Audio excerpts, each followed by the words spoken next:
Hello everyone, today I'm going to be covering SMT SKIP and how we can predict future sequential SMTs by use of PSP and the previous higher time frame sequential SMT governing that PSP.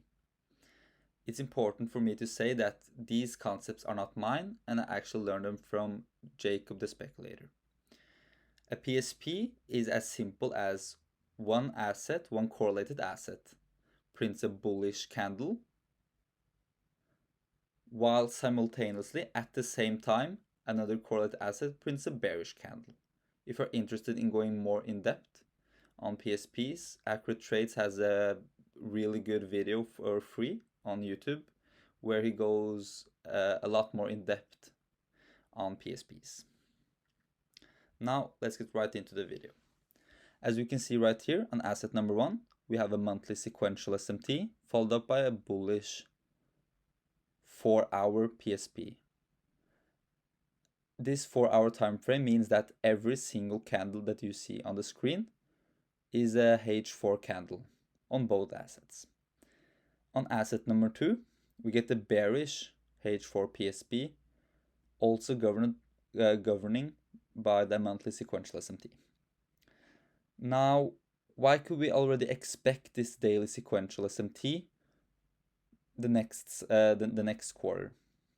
Well, when we have a monthly sequential SMT with a time-aligned PSP, we can skip one cycle. So we skip the weekly sequential SMT and go right to the daily sequential SMT to confirm this monthly sequential SMT. So this SMT skip is a way of already anticipating the next sequential SMT, forming that two-stage. Why is this important to maybe supply to your already knowledge and logic? Well, you can see that if you had taken this asset right here, asset number 2, even though it made a stronger monthly sequential SMT, but because it was followed up by a H4 bearish PSP, we can see that it was taken out the next H4 candle and made a bearish daily sequential SMT, while this made a bullish. This is also the most high probability sequence when one asset makes a weaker higher time frame sequential SMT and then a lower time frame stronger sequential SMT, because this is a strength switch in PSP. Now going on to one time frame below, we can see that we have a weekly sequential SMT, which is the time aligned, which has time aligned with 1 hour. Every candle here represents a H1 candle. We get a weekly sequential SMT with a H1 PSP. What can we expect? We skip over the daily sequential SMT and go right to the 90-minute. So we can already predict that the 90-minute sequential SMT will form. And as you can see right here, it gets swept out on initially the strongest asset, making this an extremely high probability sequence. Now the 50-minute time frame, which cycle is aligned to that time frame? Well, the daily sequential SMT. Each candle represents one 50-minute candle. We get a daily sequential SMT followed up by an M15 bullish PSP.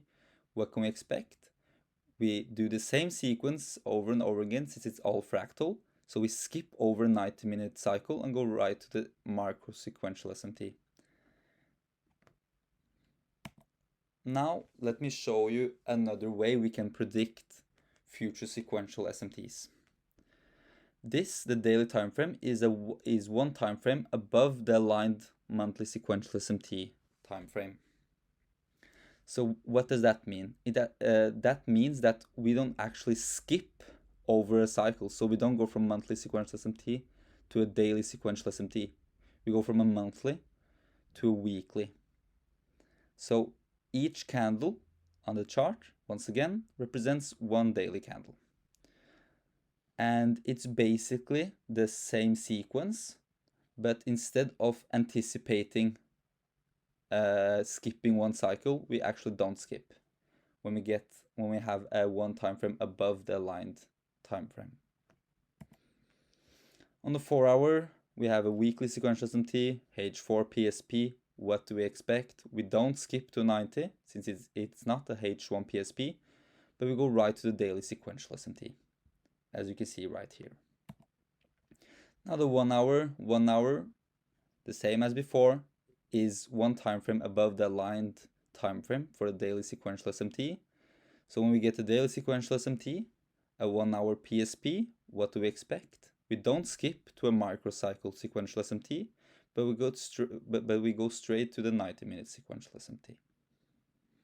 Now let's go on the charts and let me show you some real-life examples of this sequence and of my trade from Friday. Now that we have went over the SMT skipping theory, I would like to come with a real-life example of a trade I actually took on Friday. And I have already went through the narrative for the upside on my X page, so I won't be really going top down and explaining this whole trade and my idea behind it, since I already did on X, and I have a video also explaining in detail, but I can go real quick over it. It's Friday, so we expect to trade back in the range. We have these equal highs, which on the H6 chart are a 3 series of equal highs, so it's a really nice drawn liquidity to trade back into range at least, which also is an H6 gap, so external to internal. Now when we get this weekly sequential SMT right here, even though it's the weakest asset and we actually expect this asset to be the weakest, why would that also have worked using that sequence? Well, as you see right here, 7 o'clock, we form a bearish candle on euro, which is supposed to be the stronger asset, since this is a bullish weekly sequential SMT. When we then form a bearish PSP, what happens then? Well, we can already anticipate that the low will be swept, as in theory. So, but also, what more can we anticipate? Since this is a H1 PSP, which is the time frame aligned for a weekly sequential SMT, what should happen in the next hour? Well, we should get a 90-minute sequential SMT, which is exactly what happened right here. As we also can see, it's actually here, which we can see even better on the 90-minute time frame. So we already know that your stop loss should be protected here when we get this H1 PSP, which is also strength switching PSP, as was it in the examples. So this is the sequence verbatim that happened on Friday, and that's how you could already anticipate this 90-minute SMT forming. Which entry could you have taken? You could have taken an entry as easy as just taking a PSP entry or a TPD entry, with which is when this PSP closes, you just enter on the opening price of the next H1 candle, stop loss below, and targeting that drawn liquidity.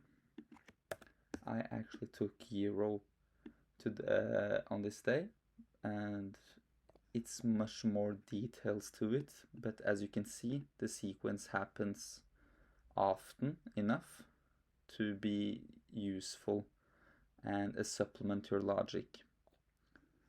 Will it replace logic and narrative? Of course not, but this sequence right here, this strength switching, is extremely high probability. Thanks for watching, and I hope you learned something useful from this video.